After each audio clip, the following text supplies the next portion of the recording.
Hello students, हमने जंतुओं के भोजन ग्रहण करने की आदतों के बारे में पढ़ लिया था।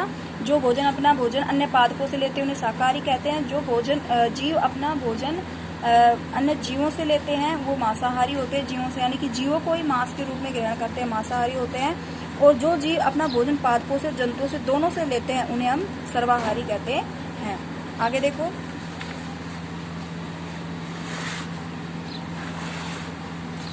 आगे है हमारा भोजन के स्रोत। भोजन के स्रोत हमने पढ़ लिए थे। अवयव किसे कहते हैं कि भोजन बनाने के लिए हमें जिन जिन पदार्थों की आवश्यकता होती है भोजन के अवयव कहलाते हैं। अब आगे है कि उन स्रोतों के आधार पर हम भोजन पदार्थों को मुख्य दो भागों में वर्गीकृत कर सकते हैं। पहला है पादप जनित खाद्य पदार्थ। पादप जनित खाद्य पदार्थ भी क्या होता है? प्राचीन समय से मनुष्य भोजन की पूर्ति के लिए पादपों पर निर्भर है। पादपों से भोजन प्राप्त करने की बहुत सारी नई विधियां ने एक उत्तम सभ्यता का विकास किया। इस संदर्भ में बहुत सी वैज्ञानिक खोजें हुई हैं।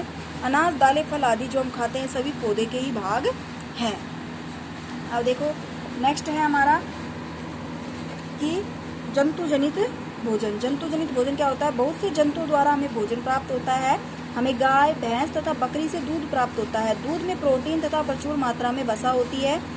एक अच्छे या संपूर्ण आहार में जो अच्छे तथा आवश्यक तत्व होने चाहिए वे दूध में उपस्थित होते हैं, इसलिए दूध का संपूर्ण आहार भी कहते हैं।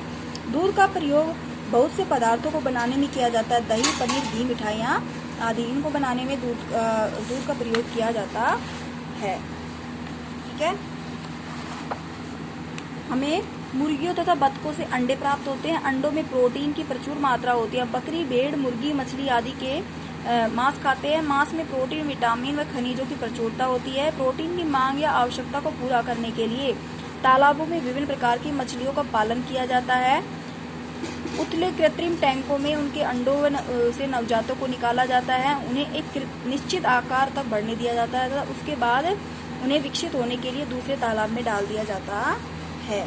ठीक है। तो देखो इस चैप्टर में हमने क्या क्या पढ़ा? भोजन के प्रकार, भोजन के स्रोत, विभिन्न जंतुओं में भोजन ग्रहण करने की आदतें, विभिन्न देशों में रहने वाले लोगों के भोजन ग्रहण करने की आदतों में तुलना, भोजन के स्रोत पौधे और भोजन के स्रोत जंतु। ये कुछ पॉइंट हमने यहाँ पर क्लियर किए हैं। अब देखो इसमें कुछ नए शब्द आए हैं, उनको देखो इसमें आया था एक अवयव।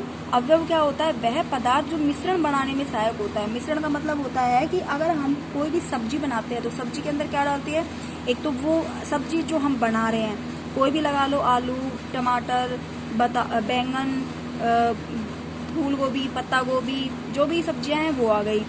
उसके बाद उसमें पड़ता है ऑयल, उसके बाद उसके अंदर पड़ते हैं स्पाइसेस, मसाले पड़ते हैं, उसके बाद उसमें क्या पड़ता है? पानी भी पड़ता है। तो ये सब अलग अलग होते हैं, तो इसको मिलाकर के बनाया जाता है, इसलिए इसको मिश्रण कहते हैं। और मिश्रण को हम क्या कहते हैं? अवयव कहते हैं। दूसरा होता है व्यंजन। भोज्य पदार्थ यानी कि जो भोजन हम खाते हैं उस भोजन को व्यंजन कहते हैं।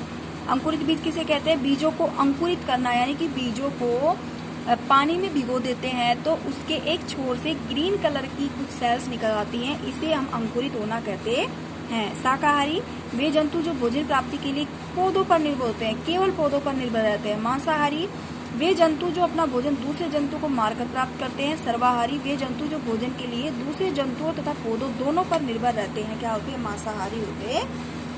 ठीक है। तो इस चैप्टर में हमने क्या क्या पढ़ा है? इस चैप्टर में भोजन में विविधता पढ़ी है हमने। देखो फिर से एक बार देखो,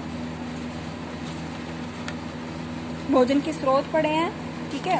भोजन के स्रोत के बाद में भोजन में विविधता पढ़ी है। भोजन की विविधता होने के बाद तो जंतु में भोजन ग्रहण करने की आदतें, शाकाहारी जंतु, मांसाहारी जंतु, सर्वाहारी जंतु और पादप जनित खाद्य पदार्थ हो गए और जंतु जनित भोज्य पदार्थ हो गए। ठीक है। ये हमने इस चैप्टर में पढ़ा है।